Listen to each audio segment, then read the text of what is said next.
Jekeme Mande Pobo Nang relongle Anim sopi Kang hora Jekeme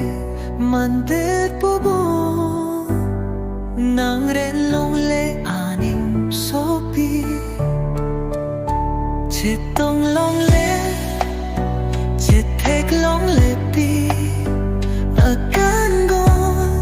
Kai ke nang juru panang la Jojak cila Kai ke jadilah nang la Kang hong ne chung pere upawang Nang rende rapi Kang hondo tapi ale dolang Nang pingkachin kicheng arani magsojang tekane Ubong kang honang se arjulong lite to sine tekta Lasi kai kitane seng nang duwe Nang cho arjujita Hey hey jirpi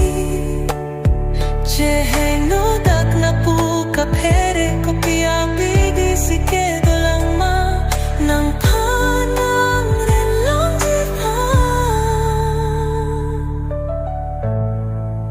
Kang hong raje kene mande pobo Nang relong le anim sopi Kang hong raje kene mande pobo Nang relong le anim sopi Arni ke dam bom lo sang manche te kitlo Chere long le det pusang si antek nang klang itlo Kang hon pi itlo Kupay si kavelo Ranam nang van raprelo Baby ke sam taketoy si mandelo Cheru chong hujo parni Kai ke nang pan si kajadi Raja bolon ke doi ati Koson si neni ngarlo pepe priunji Kang hong raje keme mande pobo Nang re